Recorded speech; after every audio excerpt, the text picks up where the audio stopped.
Hello, everyone. Today I'm going to be walking you through how to create a line graph with a phase change line in Google Sheets. Phase change line can be used for a variety of reasons. It can show that there was a break in data collection for some reason. So maybe the student was gone for an extended period of time, or school was on break, such as winter or spring break. Or maybe we've made a change to the intervention or the supports we have in place for the student, and we want to denote that in our graph. So the first thing we want to do is copy over our data into a Google Sheet. So we've collected some data on aggression. We've done so over 10 sessions, and now we want to graph that so we can visualize it. What we want to do is under Insert, you'll select Chart. You'll want to make sure that you have a line chart selected. For your x-axis, you'll select your sessions over here or your dates, however you have those categorized. Click OK. And for your series over here, this is going to be the data that you have collected. So our frequency of aggression. Click OK. So now we have a simple line chart created, but we need to edit it a little bit to make it a little more uniform and easier to read. So the first thing we want to do is get rid of these grid lines. So we're going to select the grid lines on our horizontal axis. We're going to get rid of those. Then we're going to select our vertical axis and get rid of those major grid lines as well. Now we need to edit our horizontal axis because we don't see all of our numbers down there. So this axis right here. So under our horizontal axis, we can select or set our minimum and maximum values. So for our minimum, we're going to select 0. That way we have some space between our first data point and our axes lines over here. And then we will just set it to 11. We want to do the same thing for our vertical axis. We'll come down here. Again, selecting the minimum or setting the minimum value to 0. And then for your maximum value, whatever your highest data point is, just going a couple above that. So for this one, our highest is 12. So I'm going to set that to 14. Now we have those, but we still need to get all of our numbers present. So again, coming down to grid lines and ticks, we're now going to select our vertical axis. We're going to have the major spacing type set as step, where our value is going to be 1. Now we need to add some tick marks for both our vertical and horizontal axes. So we're going to select major ticks, and we're going to do those outside. And outside just means it's outside of our actual graphing area, so it's closer to the numbers. Let's do the same on our horizontal axis. Down here, select major ticks, select outside. Now, something you might notice about our data path on our graph is we don't have any data points present. So to fix that, we can come up to Series. Under our series, we can select our point size, and we'll want to change that to something that makes it large enough to read. For this example, I'm going to select 7, and then I'm going to change the thickness of our line to 1. Up here, now we have our data points and our data path between those. One of the things you can do just to make it a little more uniform is changing the color. So change it to black, just makes it look a little cleaner. Now, as we've talked about, you may need to add a phase change for whatever reason. So let's go ahead and walk through how to do that. So let's say that for this example, there was a break between our 5th and 6th session.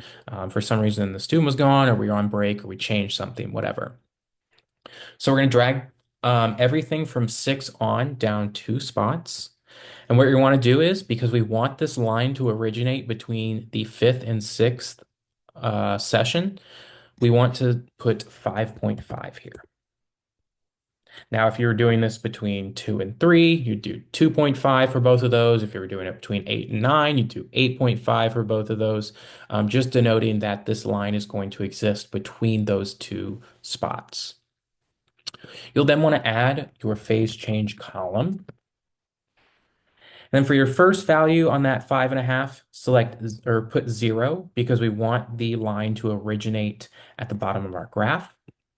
And then your top value can just be a couple above whatever your highest data value is. So let's do 14 again. Now it hasn't populated in our graph because we need to add it as a series. So we'll select our graph again, come to our setup menu, and under series, we're going to add a series. Select these data range here. And we'll just select all of these under our phase change column. And now we have our phase change line populated on our graph, our straight up and down line that shows there was some sort of change or break in our data collection. So we want to format that to make it uniform to our graph. So we'll select it, change our line color to black. And then for these, I like to take them down to 1 or zero point 0.5. This is the way 1 looks. That's fine for now. We can leave it there. Now we need to add some labels to our graph so those who are reading them know what we're trying to communicate. So let's add some titles. So we'll select our axes. We'll come to chart and axis titles. We're gonna add a chart title. So let's just say this is student X aggression. Have that. Change our font size. We'll leave it there to auto, but you can select different sizes here. So do 18. You can select the font, and then our text color, go ahead and just make that black. Then we need to add some titles on our axes. So let's do our horizontal axes first. So this is what we are trying to show what our change or what our timing was. So these are our sessions, our dates, whatever that may be. So we're just going to call that sessions. Again, changing the color to black. And we can make that font a little bigger. Let's do 14. We'll do the same for our vertical axis. This will just be frequency of aggression.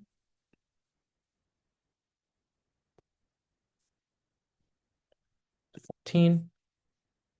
And then finally for our legend, we don't really need one for this graph because we're not showing multiple behaviors on the same graph. So we'll just come down to legend, select none.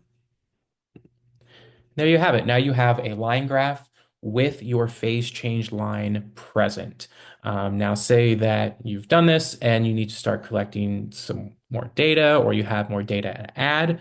We can just start adding more sessions. So we'll go say you collected data for sessions 11, 12, and 13. And we saw 6, 10, and 5.